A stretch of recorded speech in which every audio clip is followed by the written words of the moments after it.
Friends, SLP online class में आपका स्वागत है। आज हम देखते हैं सोडियम रिलेटेड कुछ कंपाउंड्स और उसके common name, chemical name and chemical formula. आज हम स्टडी करेंगे बेकिंग सोडा यानी sodium bicarbonate NaHCO3, washing soda sodium carbonate decahydrated Na2CO3 10H2O और सोडियम कार्बोनेट यानी कि सोडा एस और NaCl जो यहाँ नहीं दिया हुआ है और NaOH यानी कि कास्टिक सोडा के बारे में। ये चार कंपाउंड का स्टडी करना है, वॉशिंग सोडा, NaCl, NaOH और बेकिंग सोडा। सबसे पहले देखते हैं वॉशिंग सोडा, जिसे जनरली हम क्लीनिंग एजेंट के रूप में यूज़ करते हैं कपड़ा साफ़ करने के लिए या फिर डिटर्जेंट के टर्म में। इसके बारे में देखेंगे कैसे बनता है। तो ये बनता है सॉल्वे प्रोसेस से। तो केमिकल रिएक्शन देखते हैं इसके लिए, केमिकल फार्मूला देखते हैं। तो केमिकल फार्मूला इसका होता है Na2CO3 10H2 और नेम इसका हो जाएगा सोडियम कार्बोनेट डेकाहाइड्रेटेड 10 मॉलिक्यूल ऐड है इसलिए। सॉल्वे प्रोसेस में जब ब्राइन सॉल्यूशन किसको बोलते हैं, तो एक्वस सॉल्यूशन ऑफ NaCl यानी कि NaCl का जली विलयन, जब ये H2O, CO2 और अमोनिया NH3 के साथ रिएक्ट करता है तो ये बनाता है अमोनियम क्लोराइड और सोडियम बाइकार्बोनेट। इस सोडियम बाइकार्बोनेट को हम हीट करते हैं तो ये टूट जाता है सोडियम कार्बोनेट में, CO2 गैस फ्री होता है और H2O बनता है। Na2CO3 सोडियम कार्बोनेट जब वाटर मॉलिक्यूल से रिएक्ट करता है तो ये बना लेता है sodium carbonate decahydrated. It is a basic salt because when dissolved in water it gives a strong base NaOH। ये एक बेसिक सॉल्ट है यानी कि क्षारीय लवण है। क्यों? क्योंकि जब हम इसको वाटर के साथ डिसॉल्व करते हैं तो ये एक स्ट्रॉन्ग बेस, एक प्रबल क्षार NaOH देता है।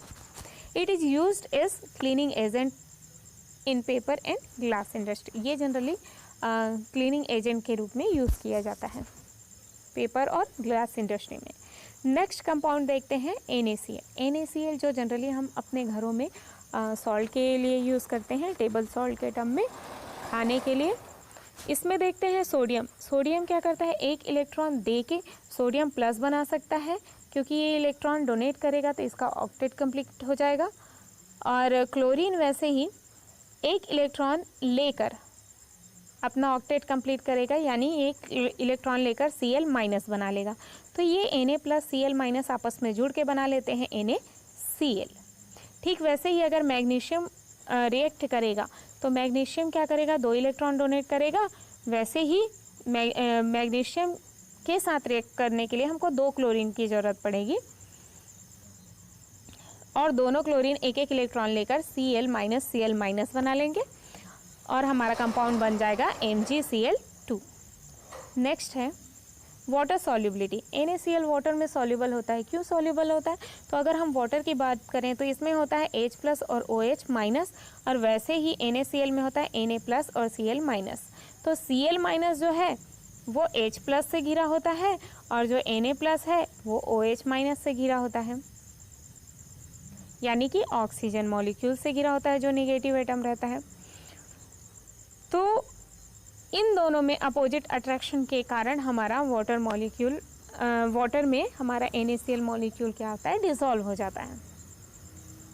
नेक्स्ट सोडियम हाइड्रोक्साइड यानी कि NaOH। देखते हैं NaOH कैसे बनता है।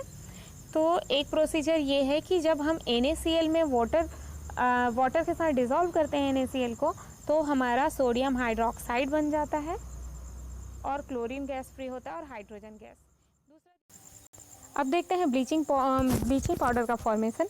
तो ब्लीचिंग पाउडर के फॉर्मेशन को तो जनरली जब हम कैल्शियम से रिलेटेड कंपाउंड पढ़ेंगे तब स्टडी करेंगे, पर थोड़ा सा देख लेते हैं यहाँ भी।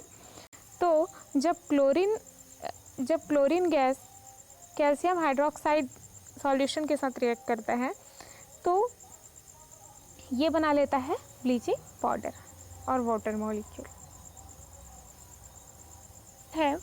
सोडियम हाइड्रोक्साइड बनाने का दूसरा विधि, इसे हम कास्टनर-केल्नर सेल से भी बना सकते हैं। कास्टनर-केल्नर सेल में क्या होता है, a brine solution is electrolyzed using a mercury cathode and carbon anode. Generally brine solution मतलब NaCl का एक्वस सॉल्यूशन, इसे हम कास्टनर-केल्नर में इलेक्ट्रोलाइज्ड कर सकते हैं, जिसमें कैथोड के रूप में कौन होता है, मरकरी, और एनोड के रूप में कौन होता है, कार्बन। इसमें सोडियम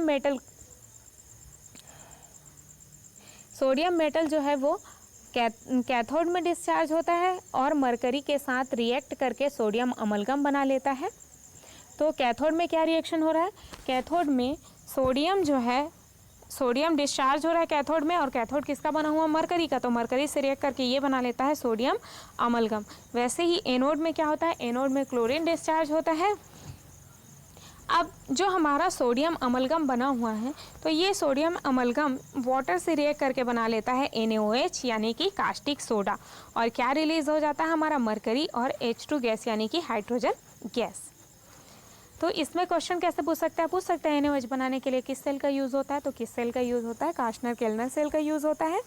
दूसरा ये पूछ सकता है कैथोड में क्या रिएक्शन होता है, एनोड में क्या रिएक्शन होता है, तो कैथोड में सोडियम डिस्चार्ज होता है और एनोड में क्या होता है, क्लोरीन। नेक्स्ट है बेकिंग सोडा, जिसका फॉर्मूला होता है NaHCO3। तो बेकिंग सोडा जनरली घरों में यूज़ होता है, कुछ भी केक बनाना है आपको या फिर कुछ भी फर्मेंटेड चीज़ बनाना है तो बेकिंग सोडा का जनरली यूज़ होता है। देखते हैं कैसे बनता है। तो बेकिंग सोडा का केमिकल नेम है सोडियम हाइड्रोजन कार्बोनेट, जिसे हम सोडियम बाइकार्बोनेट भी कहते हैं। तो sodium hydrogen carbonate is known as baking soda because it decomposes on heating to generate bubble of carbon dioxide holes in cakes और pastries and making them light and fluffy. Generally हमको अगर कोई चीज़ बनाना है, हमको क्या बोलते हैं, केक बनाना है या फिर कुछ भी फर्मेंटेड आइटम बनाना है, तो जब हम उसमें बेकिंग सोडा डालते हैं तो बेकिंग सोडा क्या करता है, जैसे उसको हीट मिलता है वो CO2 रिलीज़ करता है, जिसके कारण बबल्स फॉर्म होते हैं और हमारा जो भी कंपाउंड है, जो भी फूड प्रोडक्ट है, वो कैसा हो जाता है, लाइट और फ्लफ़ी हो जाता है। तो सोडियम हाइड्रोजन कार्बोनेट कैसे बनता है, तो सोडियम हाइड्रोजन कार्बोनेट जब हम इसको CO2 गैस से सैचुरेट करते हैं वाटर के प्रेजेंस में, तो हमारा बन जाता है सोडियम बाइकार्बोनेट यानी कि बेकिंग सोडा। इसका जनरली यूज़ एंटीसेप्टिक के तौर पे भी होता है, और दूसरा अग्निशामक यंत्र हमने देखा होगा, आग बुझाने के लिए जो यूज़ किया जाता है, वहाँ भी इसका यूज़ होता है। आज के लिए देखते हैं इतना ही।